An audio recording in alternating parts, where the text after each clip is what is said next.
دمعي شوقا يا حبيبي إليك، فاض قلبي عشقا بالصلاة عليك، طارت روحي حبا في الحياة إليك، رام كل قربا سيدي لبيك.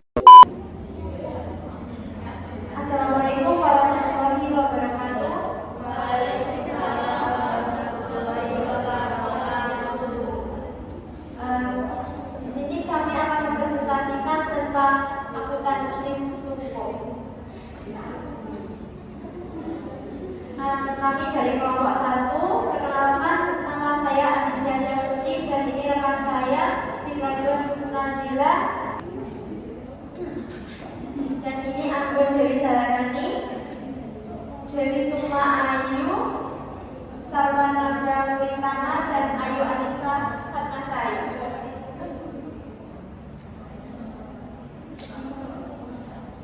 Yang pertama kita akan membahas definisi.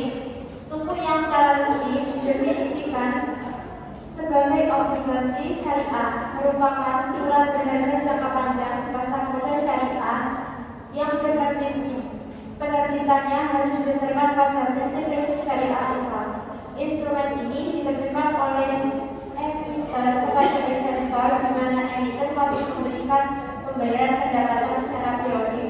Penting untuk dicatat bahwa pembayaran pendapatan ini tidak berbentuk bunga, melainkan berupa bagi hasil atau profit sharing, margin atau fee atau ujrah yang ditentukan berdasarkan jenis aset syariah yang digunakan. Selain kewajiban pembayaran berkala tersebut, emiten juga wajib melunasi nilai pokok investasi kepada pemegang suku pada saat tanggal jatuh tempo yang telah disepakati.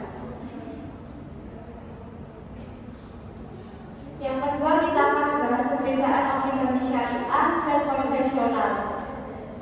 Yang pertama, karakteristik sistem instrumental, yaitu suku menunjukkan Anda memiliki bagian atas suatu aset seperti menyatakan modal, sedangkan obligasi konvensional adalah surat pengakuan bahwa penerbit berutang pada Anda. Yang kedua, underlying aset. Suku wajib didukung oleh aset nyata atau proyek tertentu sebagai dasarnya. Obligasi konvensional tidak harus. Penghasilan, suku memberikan hasil dalam bentuk unjuk hasil atau sewa, bukan bunga. Obligasi konvensional memberikan bunga atau kupon. Penggunaan hasil penerbitan.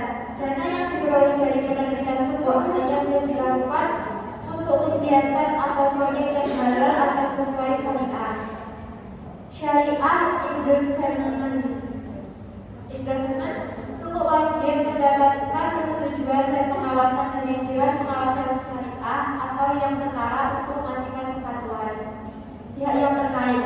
Suku melibatkan lebih banyak pihak termasuk supervisor dan untuk memastikan pengelolaan aset dan kepatuhan syariah. Penerbit dan jangka waktu. Penerbitnya sama, tapi suku cenderung memiliki jangka waktu yang lebih pendek hingga menekan dibandingkan obligasi konvensional. Yang terakhir, harga, pembayaran pokok dan perdagangan. Dalam hal harga di pasar sekunder, cara pembayaran kembali pokok dan status perdagangan di bursa, keduanya memiliki mekanisme yang serupa.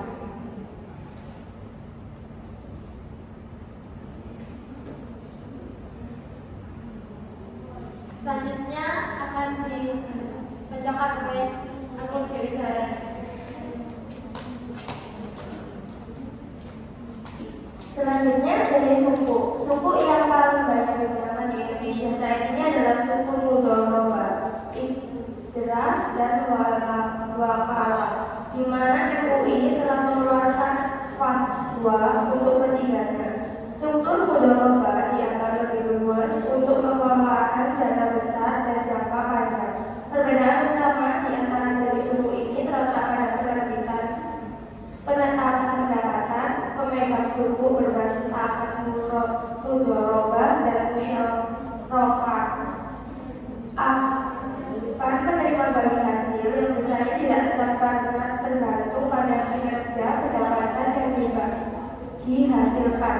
Sementara itu, pemegang suku berbasis akad ijarah, wafalah, murabahah, salam atau istisna akan memperoleh pendapatan berupa fee, margin yang jumlahnya tetap dan tidak diketahui sejak awal akad. Hingga Mei 2019, 128 suku yang tercatat oleh OJK terdiri atas 3 kelompok utama: mudharabah, ijarah, dan wakalah.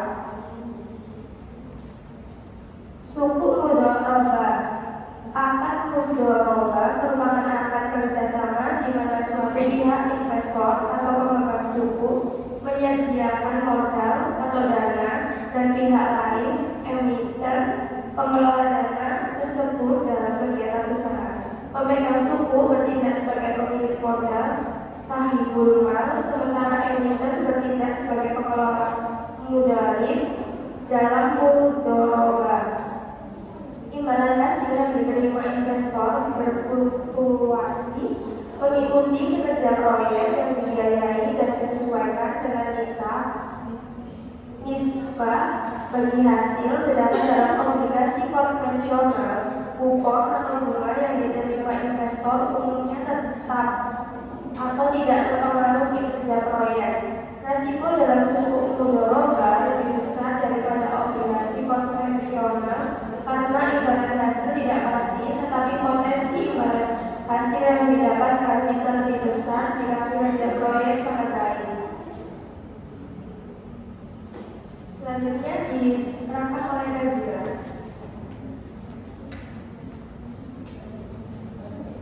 Selanjutnya untuk asuransi bagi penerbit, pengakuan dan pengukuran suku mudharabah diakui sebesar nilai nominal pada saat entitas menjadi pihak dan terikat dengan ketentuan penerbitan suku mudharabah. Sebagai contoh, PT ABC telah menerbitkan suku mudharabah senilai 100 miliar pada tanggal 1 Oktober 2020 dengan jangka waktu 5 tahun. Penerbitan suku ini ditujukan untuk membiayai aset nomor 123. Imbal hasil yang ditawarkan kepada investor didasarkan pada pendapatan yang diperoleh dari penggunaan aset tersebut. Dengan nisbah bagi hasil, investor ditetapkan sebesar 20% yang akan dibayarkan setiap 3 bulan. Total biaya langsung yang dikeluarkan untuk emisi suku ini mencapai 0,53% dari nilai suku, meliputi biaya terjamin, promosi, dan penunjang modal pasar modal. Ditambah dengan biaya penerbitan tidak langsung sebesar 500 juta. Untuk pembukaan akuntansinya, jurnal yang dicatat pada 1 Oktober yaitu pada tanggal penerbitannya, kas senilai 100 miliar dan di posisi kredit ada suku mudharabah senilai 100 miliar. Dan untuk pencatatan biaya transaksinya dikelompokkan menjadi 2, yaitu biaya ditangguhkan dengan nominal 530 juta debit. Untuk kreditnya ada kas 530 juta. Untuk perhitungannya ada 100 miliar dikali 0,25% ditambah 0,18% ditambah 10% dan ketemu hasilnya 130 juta. Selanjutnya untuk pencatatan yang kedua ada beban jasa lain debit 500 juta dan kas di kredit 500 juta.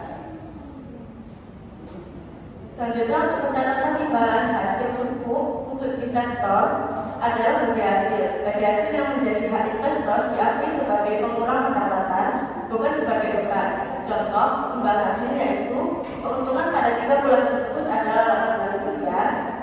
Jurnal yang dibuat atas imbal hasil tersebut yaitu beban imbal hasil suku debit 3 miliar 600, sedangkan kreditnya ada utang imbal hasil 3 miliar 600 yang perhitungannya didapat dari 18 miliar kali 20%. Selanjutnya akan dijelaskan oleh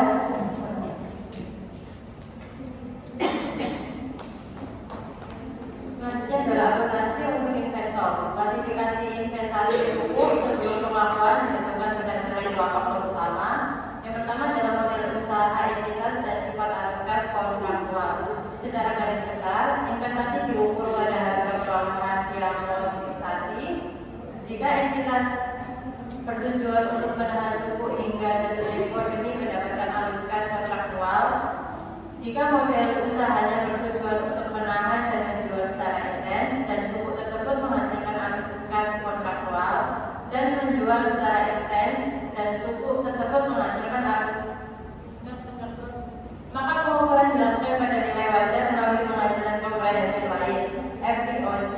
Sementara itu, jika tujuan model usaha tidak termasuk dalam kedua kriteria tersebut, investasi harus diukur pada nilai wajar melalui laba rugi.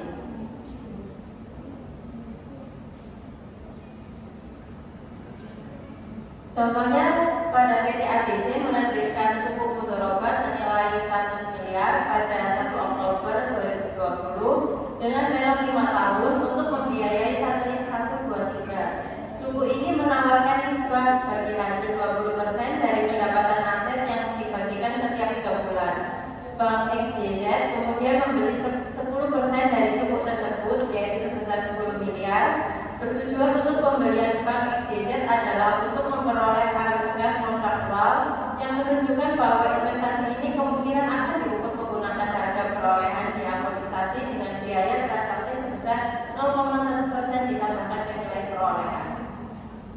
Untuk penjurnalnya adalah yang bagian debit, investasi suku mudharabah dengan senilai 10 miliar, sedangkan kreditnya kas dengan nilai 10 miliar. Lalu untuk perhitungan selanjutnya yaitu penerimaan bagi hasil diakui sebagai pendapatan. Contoh jurnalnya yaitu yang debit piutang imbal hasil 360 juta, sedangkan yang kredit pendapatan imbal hasil 360 juta. Untuk perhitungannya adalah 18 miliar dikali 20% sama dengan 3,6 miliar, lalu dikali 10% yaitu hasilnya dengan 360 juta. Selanjutnya,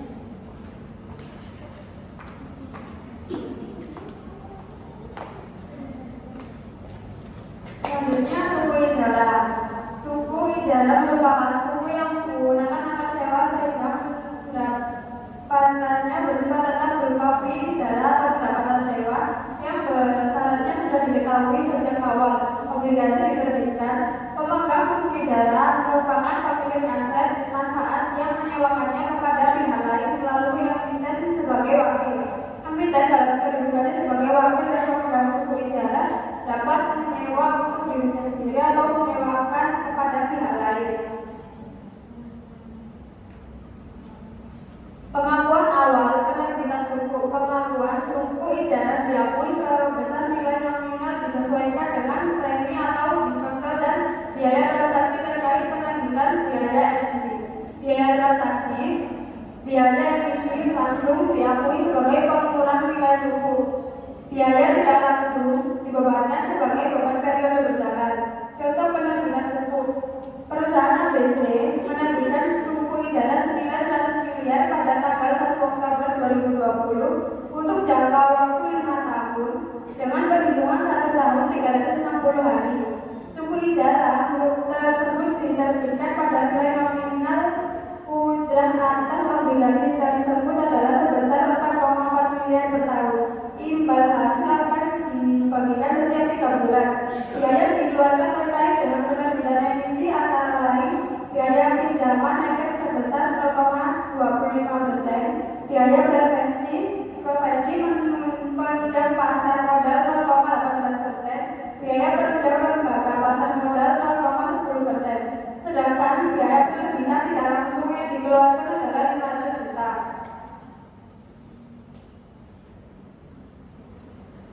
Jurnal penerbitan. Di debit ada kas 99.470 juta, kreditnya suku ijarah 99.470 juta. Nilai nominal suku 100 juta, biaya emisi 100 miliar dikali 0,25% ditambah 0,18% ditambah 0,1% yaitu 530 juta. Nilai bersih suku ijarah yaitu 99.470.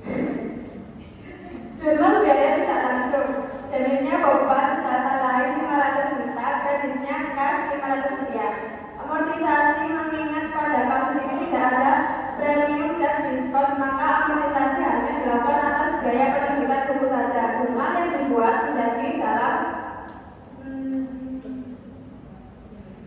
debitnya biaya penerbitan suku 26,5 juta, kreditnya suku ijaran dengan 26,5 juta.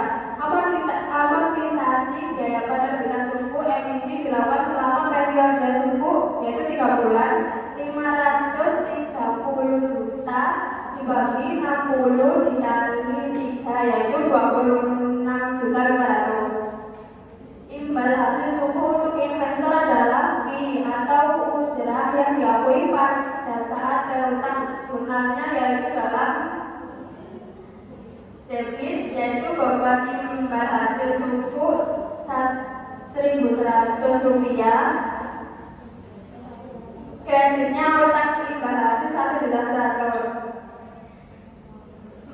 Untuk perhitungannya 4.400.000 dibagi 4 periode yaitu 1.100.000. Selanjutnya akan dibacakan saldo.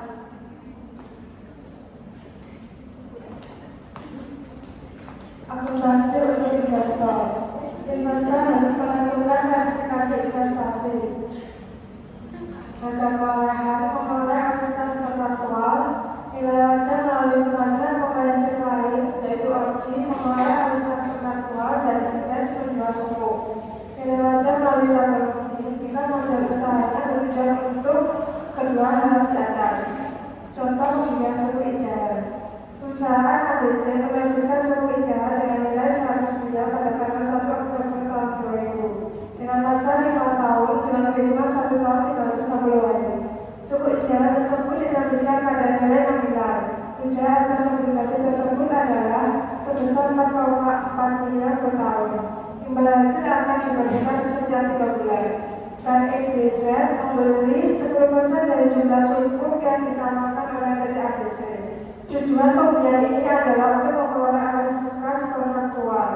Biaya transaksi sebesar 0,1%. Jumlahnya yaitu debit investasi suku ijaran sebesar 10 juta 10.000, kreditnya kas sebesar 10 juta 10.000. Bank Indonesia diukur dengan harga perolehan karena tujuannya memperoleh akses kontraktual sehingga harga perolehan termasuk biaya transaksi. Amortisasi untuk biaya transaksi yang termasuk dalam harga perolehan harus diamortisasi secara garis lurus selama periode suku. Debit biaya amortisasi sebesar 500 juta, kreditnya investasi suku ijaran sebesar 200 juta.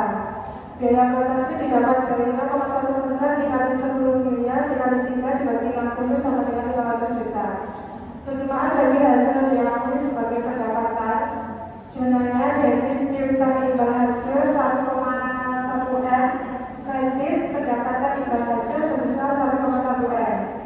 Nilai imbal hasil dimulai dari 4,4 M dibagi 4 periode yaitu 1,1 M. Penyajian dalam laporan posisi keuangan Kampus 1 Desember 2000, investasi suku ijaran senilai 10 miliar 9.500.000. Penyajian dalam laporan komprehensif, pendapatan lain tidak ada, pendapatan investasi sebesar 450 juta, beban amortisasi sebesar 500 juta, maka pendapatan bersih senilai 445 juta 500.000.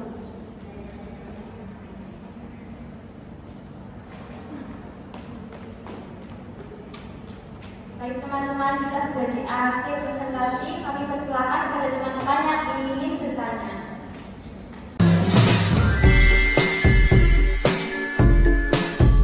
Saya akan menjawab pertanyaan dari Intan. Jika terjadi gagal bayar, apakah melakukan akuntansi suku memberikan perlindungan informasi bagi investor? Perlindungan maklumat gagal bayar. Akuntansi suku melindungi pelabur melalui kelulusan aset karena suku mewakili pemilikan aset bukan sekedar hutang.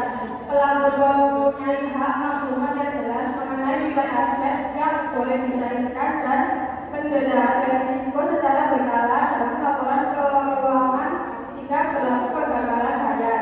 Mana Intan? Terima kasih. Selanjutnya akan Saya mau jawab Jelaskan bagaimana suatu sukuk yang diterbitkan dapat dikatakan memenuhi prinsip syariah. Sukuk memenuhi prinsip syariah jika yang pertama memiliki aset real, ada aset fisik atau moral yang mendasari penerbitan, bukan sekadar surat utang. Lalu yang kedua, bebas penyakit kontrak, tidak mengandung unsur juji, ketidakpastian dan bunga. Lalu yang ketiga ada bisnis halal, yaitu dana hanya digunakan untuk kegiatan usaha yang tidak melanggar aturan Islam. Lalu ada yang keempat, akad sesuai fikih, yaitu menggunakan perjanjian bagi hasil, sewa atau jual beli seperti ijarah, mudharabah atau wakalah. Lalu yang kelima ada izin syariah, yaitu mendapat sertifikasi atau opini halal dari Dewan Pengawas Syariah. Bagaimana Mbak Zulfa? Terima kasih.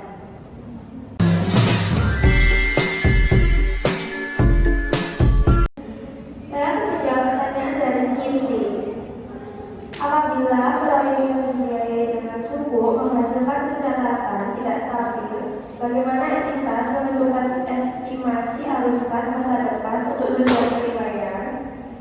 Estimasi menggunakan pendapatan tingkat tinggi jangkaan atau expected value. Ini melibatkan penggunaan beberapa skenario terbaik, jangkaan terburuk dengan keberapalian serta penggunaan per atau zigzag penyertaan untuk menstabilkan aliran gulungan kepada pelabur walaupun aliran proyek turun naik. Gimana? Terima kasih.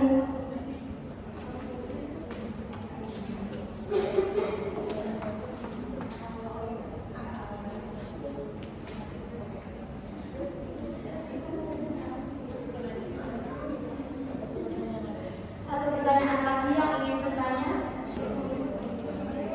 Saya ingin menjawab pertanyaan dari Puan. Bagaimana jika terjadi resiko bahwa penerbit tidak dapat memenuhi kewajiban pembayaran pokok atau bagi hasil? Apa solusi yang harus dilakukan? Nah, untuk solusinya, yang pertama itu ada penjadwalan pembayaran kembali. Contoh, penerbit dan investor itu akan berunding untuk mengubah jadwal tanggal pembayarannya. Nah, untuk yang kedua, kalau misal perundingan itu tidak bisa menemukan solusi pembayarannya atau tetap gagal membayar, maka investor akan mengubah suku menjadi saham. Biasanya investor atau penerbit, biasanya investor itu akan mengubah suku menjadi saham. Jadi investor yang tadinya adalah pemberi modal dengan imbalan sewa atau bagi hasil berubah menjadi pemilik perusahaan. Nah, selanjutnya ada biasanya penerbitan suku akan disertai dengan jaminan. Maka kalau tidak bisa membayar, maka jaminannya itu akan diakuisisi. Selanjutnya ada penerbitan suku. Biasanya beberapa penerbit suku akan menyisihkan sebagian keuntungan di masa lalu ke dalam neraca cadangan, di mana jika terjadi gagal bayar, dana inilah yang digunakan terlebih dahulu untuk menutupi kewajiban kepada investor. Bagaimana Mbak Puan? Terima kasih.